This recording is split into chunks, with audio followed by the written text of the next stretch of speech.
The air isn't quite crisp during the day yet, but don't you fret. The regular season winds down, but the magnitude of games is shooting up.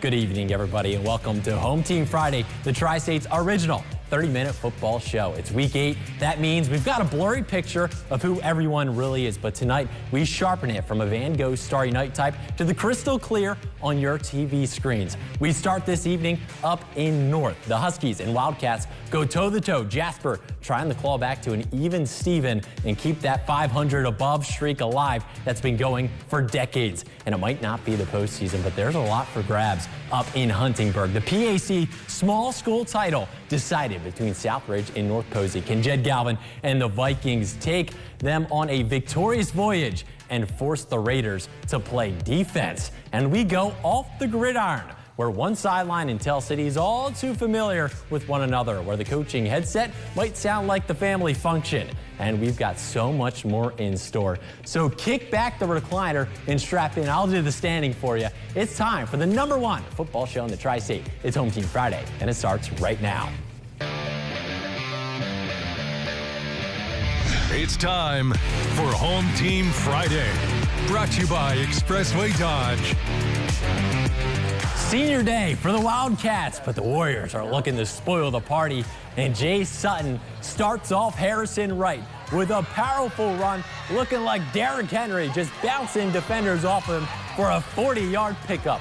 But they turn it over on downs later. Mater Dei taking control right away. Caden Thacker with the ball in his hands has all the space for the score, 7-0 to the West Side squad. Later in the first, Cordavian Reed on the punt return, and when he has room, he's dangerous. Wheels east-west and north-south, takes it down the sideline and ties things up. Second quarter, here comes Thacker again, this time earning it himself with yards after the contact to take the lead.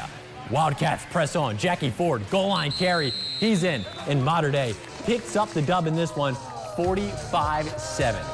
Welcome into Home Team Friday. I'm Colin Davies alongside Phil and Frank Isola. Oh, no, this is Home Team Friday, not part of the interruption. We've got Aiden Crowley, fresh off from the red zone, coming in to do the long haul for us. Aiden, what were you looking to see from teams tonight? Yeah, Colin, for me, I think it comes down to how Wrights responds. Obviously, the 2 straight losses, that's not something they're familiar with. So how are they going to respond as a team? This is where you really find out what kind of locker room and ball club you have. Is this Freaky Friday, by the way, for you, Colin? In a different spot? A little bit. Yeah, I know I'm on the right side, you're on the left side. All right, speaking of rights, let's take a look at our Home Team Friday Power 10. After dropping 2 straight, the Panthers have dropped back to our 10th spot. Southridge, a big game against North Posey, looking to leap them. And on Hancock County, of course, on a bye week. Gibson Southern looking to get a big win today over Mount Vernon. As we take a look at our top 5, Owensboro Catholic, they're on fall break. They're on vacation. 7-0. They'll probably remain up there. Right? Absolutely. They've earned that vacation so far. And we take a look. Mater Dei rounding out the 5. And let's head. Yeah, let's go ahead and go to Field. Enloe Field, where Wright is in desperate need for a win, like we were talking about, taking on the Bossy Bulldogs. Panthers are up 21-0 before the half and looking for more. Ben Davies is going to let it fly, but Tizon Tomlinson comes down with it for Bossy. Maybe the spark the Bulldogs needed to fight back in this one. Now 4th and 15 out of the tunnel. How about this play? That would make Colin's favorite coach, Dan Campbell, happy. Fake punt, and Bossy converts. Same drive, it's Antonio Floyd Jr. again, breaking free for 20 yards down the field, but the Bossy drive would stall. There's a lot of Bossy highlights so far because Wrights needed some fire out of the locker room, and it gets it right here. Ryder Cartwright, look what I found. Interception, and he takes it down to the Bulldogs 7.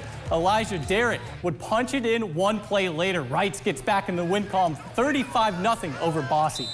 Now we head to Jasper at North. Both teams trying to get to 500 on the year. First quarter, Max Butel on the QB sneak puts Jasper on the board first. Huskies looking to get back, and Avier Mitchell breaks free around the edge and shoves a few guys off of him. A pickup of 23 yards, barely stays or goes out of bounds there. Then Jacob Tenbard rolls out, waits, hits Grant Hoppy in the end zone. Extra point no good, so North still down 7-6. Jasper comes back down the second. Caden Ernie gets loose, puts on a move, and has his team a 14-6 lead. And the Wildcats win this one 28-20. And now it's time for the showdown. What better way for a showdown than the PAC small school title on the line? North Posey and Southridge. Aiden, What more could we ask for? Exactly. This is what you want, especially this late in the season. North Posey, I got to see them last week. Very physical, like to run the football a lot, but can they play from behind? That's kind of been the question with this team, and I think we found that out tonight. Yeah, let's head to Huntingburg. Less than 15 seconds left in the first half. Justin Leathers, QB keep for 2 yards. Puts the Raiders up 21-0 at the half to North Posey needing to come back. First drive of the second half for the Raiders. It's going to be 2nd and 10. Leathers finds Zachary Russell downfield, and he dives into the end zone for the long score. Raiders up 28-0. Second drive for them.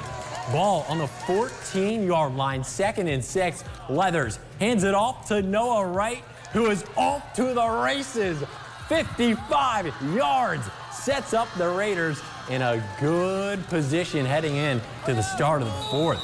And Leathers, hey, he punches it in again for a 7-yard touchdown to expand their lead, and the Raiders blank the Vikings 42-0. That's awesome. Now to Central and Castle. Knights in the military appreciation uniforms, they're looking fly. And when you run the ball as well as Max McCool, you're even going to fake me out. Bowden Morgan on the play action, and that leaves Isaac Salpietro wide open on the deep ball, and he goes all the way. 7-0 Knights early. Castle back at 15-yard line. Max McCool, he's really going to get it this time, and when you run the ball like this is what happens. He's doubling the lead in Newburgh. Now the Bears backed up on 4th and long, rolling the dice. Why not? Hunter Boshears to Devin DeJarnay, who gets the ball into the red zone, and from there, Boshears to Elijah Pendleton. And Central gets on the board, but it's not enough. Castle still with just 1 loss on the season, 62-21. All right, now we had Gibson Southern in Mount Vernon kick off tonight. Quarterback Ryder Snodgrass gets things started, hands the ball off to Easton Hill, and he gets the first touchdown of the night. Wildcats up 7-0. Mount Vernon's Hunter Pedroli gets the ball, and hey, he goes yards, scoring another touchdown, putting them up 14-0 in the first quarter. But here come the Titans. Gibson Southern gets the ball, and quarterback Zach Falster takes it himself and runs into the end zone for the Titans' first touchdown of the night. Score is Titans 7, Wildcats 14. Gibson Southern again. Falster hands off. Toby Pullum. He takes it across into the end zone. PAT is good, and the score is tied at 14. They take off from there and down Mount Vernon 62-26. Over in Knox County, Vincent's Lincoln hosting Evansville Memorial. Aces looking to get the offense moving in the first. Cooper Collins scrambling before finding Luke Lindsley for the Lincoln first down. It was all Memorial from there. Matthew Fisher hits Luke Elsperman in the end zone on the first play of the second quarter to extend their lead to 14 later in the first half. Check this one out, Colin. Fisher finds Luke Dockery, who makes 4 defenders miss, and he's going to take it 83 yards to the end zone for a touchdown. 3A number 1. Evansville Memorial stays unbeaten, taking down Vincent's Lincoln 35-12. All right, big win there for the Tigers, looking to be a state championship favorite. And coming up next, more highlights on the way. Davis County looking for a win, number 2 of the season against Christian. And as we go to the break, here a look at a couple scores from around the Tri-State.